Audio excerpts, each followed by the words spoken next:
Here's the breaking news. Trump rallygoers boo when asked to put on masks. President Trump rallied some 1,400 supporters in New Hoo. Hampshire. There is no social distancing, most not wearing masks. In fact, the crowd booed when they were asked to put on masks, which, of course, would just be basic, never mind the right thing to do. It would be in accordance with the law in the state of New Hampshire. Ladies and gentlemen, in accordance with New Hampshire Executive Order 63, please wear your masks. And Ryan, to be clear, those supporters not wearing masks are breaking the law, right? That is the law in New Hampshire, where you are standing tonight. Tell me what you're seeing. What's happening? Yeah, you're right. Not only is it breaking the law, but it's in direct opposition to President Trump's own CDC's recommendations about gatherings like these. Here in the state of New Hampshire, there is an executive order that specifically states that if you're in a group with more than 100 people, and there are clearly more than 100 people here tonight, you have to be wearing a mask. It's not an option. Now, the Trump campaign did tell every single person that walked in here that they needed to wear a mask. They even handed out masks if the folks that were walking in didn't have one. And as you played, they often reminded folks to put the mask on through public address announcements. But absent of that, if someone took off a mask, no one was telling them they had to put it on. There were no law enforcement or other folks here to tell people that they had to put those masks on. And slowly throughout the day, we saw more and more of the president's supporters take their masks off. And that's where we are now. I mean, there are people wearing masks here, more than I've seen at many of the Trump rallies that I've covered, but not the majority by any stretch of the imagination. Most of the people here are not wearing masks. And this is important, Aaron, because this is just really the beginning of the campaign sprint for President Trump. He has said, and his campaign has said, that they are going on the road and holding more rallies just like these. And we have to imagine this scene is going to be repeated all over the country. Aaron? All right. Thank you very much, Ryan. Now, some of you may think this is discrimination because there are Black Lives Matter protests. You're wrong.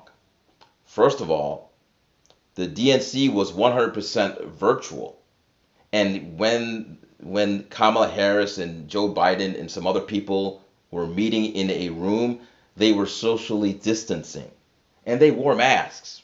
The Trump fanboys and fangirls were outside, not social distancing, and not wearing masks. That's one major difference. And furthermore, here is another difference. Conservatives are not discriminated against like black people. They don't suffer police brutality. They are not discriminated against in employment. They are not discriminated against in housing. They are not perceived as suspects. They are not perceived as violent. Sorry, that's a major difference. You're not a victim. You're basically not a victim. That's what I'm trying to tell conservatives, that you're not a victim. Black Lives Matter protest, it's a harsh truth, but black people are victims of discrimination, whether it's intentional or not. And I think that most of it is unintentional. However, they're still victims of discrimination. I've had experiences with racial profiling. My family members have had experience with racial profiling. I've seen experiments on TV that confirm my my belief. I've seen the statistics. There's no question that systematic racism is a thing.